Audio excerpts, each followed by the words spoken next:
the ocean. It's just an extension of myself. 8 years ago, I broke my neck in a diving accident. I was a creative person before, and I'm a creative person now.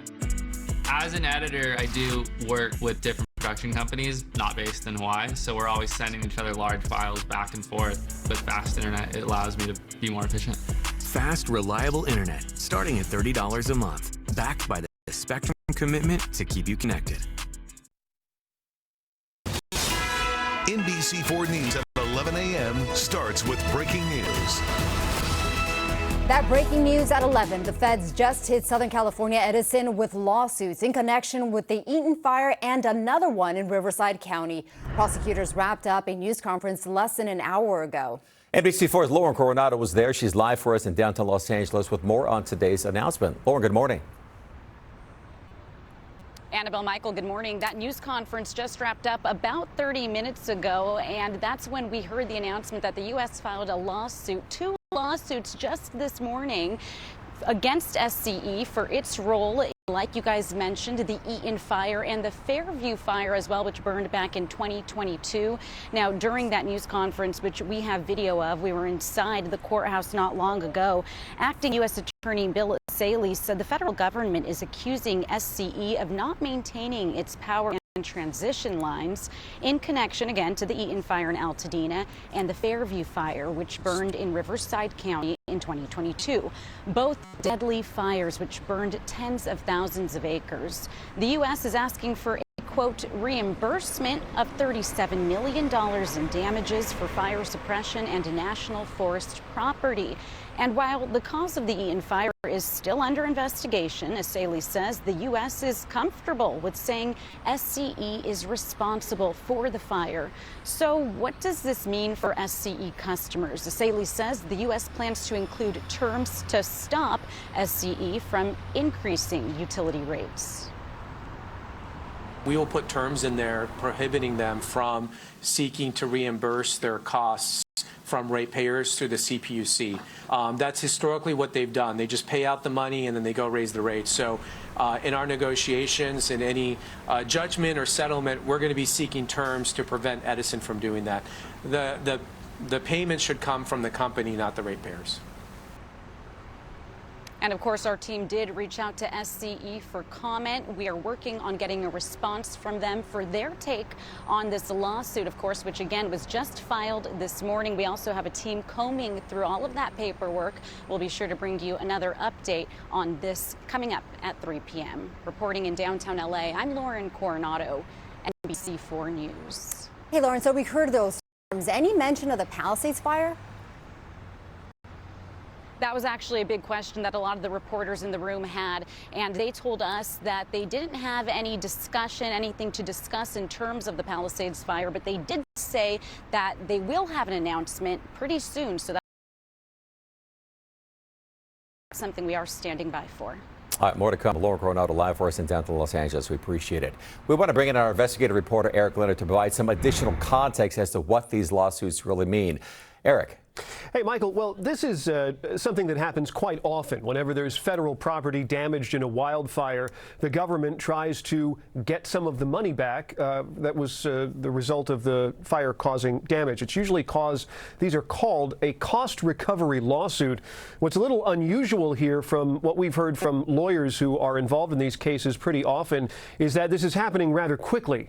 In some of the other recent fires in Southern California where the federal government has sued to try to, again, recover the cost of both fighting the fire and the damage caused by the fire, they often come a year or more after the fire, and that's typically because it allows time for the cause of the fire to be fully investigated, not just into what the county of Los Angeles is doing is to try to establish the cause, but then oftentimes the federal government will do its own investigation when its own property has been damaged by a fire. So it's a little bit unusual that this is coming so soon. Not unusual, however, that the federal government would try to go after an entity that it believes is liable for the cost of all of the damage. About the timing here, any significance to it? Well, again, it's sooner than lawyers usually see it. And one reason that could have happened is because in this particular case, Southern California Edison and the federal government have a unique relationship, especially in the Eaton fire circumstances. You'll remember the fire is believed by many involved. Both, you heard it from the U.S. Attorney today, also from private lawyers who have filed lawsuits against Edison.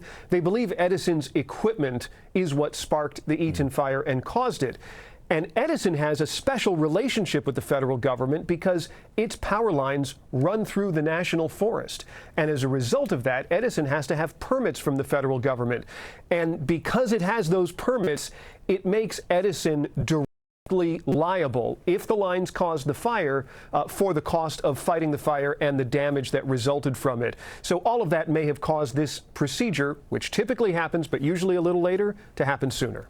Before we let you go, anything about the investigation into the cause of the Eaton fire? Not yet. The federal government, as you heard the acting U.S. attorney say, believes that Edison is responsible for the cause of the fire because of all of the evidence that we've seen so far, even though there's no official conclusion. Yeah. That's going to come from the L.A. County investigation into the cause of the fire, and that has not yet been announced. All right, Eric Leonard live for us up in the news, up at the studio. We appreciate it. Thank you so much. This is a breaking news story, obviously. We, of course, will have more throughout the day on air and online. And right now on our NBC app, we have posted more on the lawsuits. Plus, you're going to find some of the other stories we've covered on the Eaton fire. And another case we've been following very closely here is the East Hollywood nightclub crash. The man accused of ramming his car into a crowd on people is in court today. Fernando Ramirez is said to be arraigned on 37 counts of attempted murder. Police say he critically injured 7 people and many others near the Vermont Hollywood area in July. You may remember this. If convicted, he faces life in prison. Well, new this morning, a $50,000 reward now being offered in connection with a deadly hit and run in South Los Angeles. Police just released this video taken by someone who was at 91st and Figueroa when it all happened. They say a woman in a Porsche was speeding when she slammed into another car, killing the driver. But instead of stopping to help, they say she and 2 other passengers began removing items from the Porsche and just walked away. There was zero concern at all for this guy. You know, you're just involved in this collision that's 100% your fault, and you have no respect at all for this person or anybody or any human decency to walk over and just check on them. The victim has been identified as 25-year-old Emerson Gonzalez Escobar. He was pronounced dead at the scene. All right, guys, let's go outside and take a live look there at Catalina Island.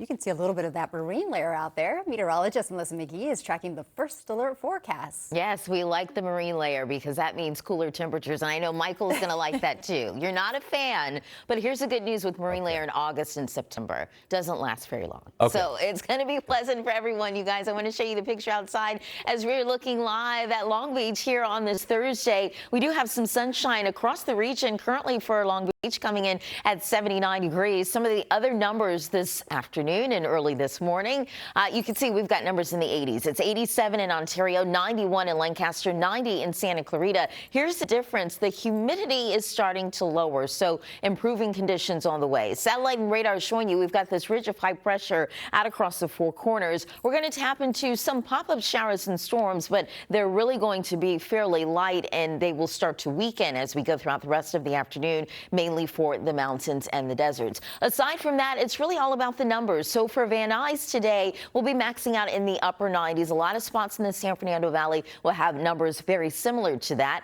Then we'll cool down to the lower 90s this upcoming weekend. And then look at this as we get into next Tuesday and Wednesday, we are down into the lower 80s. So the cooling trend continues, and we'll talk about it all coming up with your first alert forecast. Annabelle, back over to you. All right, Melissa, thank you so much. We'll stay tuned for it. Up next, styling the stars, fashion icon Giorgio Armani has died. We'll take a look